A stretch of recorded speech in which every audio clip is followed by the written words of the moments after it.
Parle sports club बद्दल विचारतो। गेल्या वेळी तुम्ही 7 थरांचा विश्वविक्रम केला महिलांचा, तर यावेळी सगळ्यांच्या अपेक्षा उंचावल्यात, यावेळी काय असेल? ते मी माझ्या ग्राउंडलाच सांगेन, कारण गेल्या वर्षी आम्ही 7 थराचा विक्रम केलेला आहे। खरोखरच म्हणजे 7 थरांचा मुलींचा विक्रम म्हटल्यावरती भरून येतं। सगळ्या मुलींची ती मेहनत आहे, कारण कोच आहे किंवा बाकीच्या गोष्टी आम्ही मॅनेज करतो, परंतु मुलींची जिद्द आहे। आपल्याला सर्वांना माहीत आहे की मुलींचा संघ चालवणं, माझ्या मंडळाला 25 वर्ष पूर्ण झालेलं आहे आणि टचवूड मंडळ फुटलेलं नाही आहे आणि फुटू देत पण नको। माझ्याकडे मुलगी म्हणून आलेली जी आहे ती बायको झाली, आई झाली, पण मला प्राऊड वाटतं की ती आज पण आई असली तरी शेवटचे 8 दिवस प्रॅक्टिसला येते आणि दहीहंडीच्या थरात असते। हे कुटुंब असतं, हे दहीहंडी पथक म्हणजे एक दहीहंडीच्या दिवशीसाठी फक्त नसतं, तर हे कुटुंब असतं आणि ते कुटुंब व्यवस्थित सांभाळलं तर खूप मस्त होतं। 7 थर लावायला आम्हाला बरीच वर्ष गेली, कारण माझं असं मत होतं की लोकांना वाटतं म्हणून 7 थर नाही, कुठला विक्रम करण्यासाठी 7 थर नाही, तर त्या प्रत्येक आईने, वडिलांनी, त्यांच्या घरातल्यानी विश्वासाने जी मुलगी व्यवस्थित पाठवलेली आहे ती व्यवस्थित थर जे यशस्वी लागल्यानंतर घरी गेली पाहिजे। म्हणून 6 थर मी 2006ला लावले, त्याच्यानंतर 2013ला मी 7 थरांचा यशस्वी प्रयत्न केला, पण तो थोडा हुकला।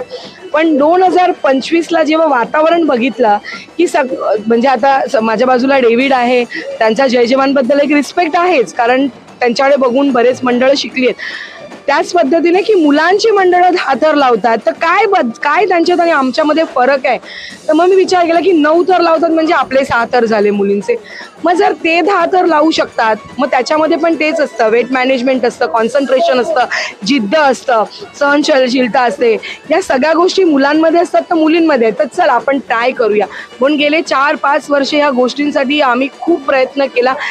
गेल्या वर्षी आम्हाला असं वाटलं हो आता आम्ही करू शकतो, आणि मला एक सांगायचं, मी 7 थर लावणार म्हणजे लावणार, हे ओघामध्ये बोलून गेले। तुमच्यासारखे जे मित्रमंडळी ग्राउंडला येतात, आपण मुलींना बडबडत असतो आणि त्याच्यातून आलं, परंतु तो व्हिडिओ आल्यानंतर इतकं डोक्यावरती स्पेशल आलं ना की आता शब्द टाकलेला आहे तर करायचंच। म्हणून आपण बोलतो ना, नहीं से लड़के नैया पार नहीं होती और कोशिश करने वालों की हार नहीं होती।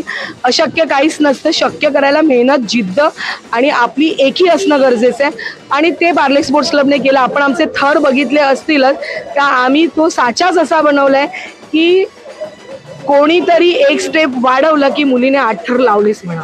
आणि पार्ले स्पोर्ट्स क्लब यावर्षी, पुढच्या वर्षी की कधी, पण 8 थर नक्कीच पार्ले स्पोर्ट्स क्लब मुलींचे तुम्हाला बघायला मिळतील। हे मी तुमच्या साई लीला गोविंदा पथकाचे ते साईबाबांच्या आशीर्वादाने सांगते। धन्यवाद। आजचा दिवस पण आषाढी एकादशीचा आहे। मी, माझ्या वडिलांचं नाव विठ्ठल आहे, त्याच्यामुळे डॉटर ऑफ विठ्ठल, तर चांगला दिवस आहे आणि तुमच्या सर्वांचे ब्लेसिंग्स पार्ले स्पोर्ट्स क्लबचे 8 थर लागू देत। धन्यवाद।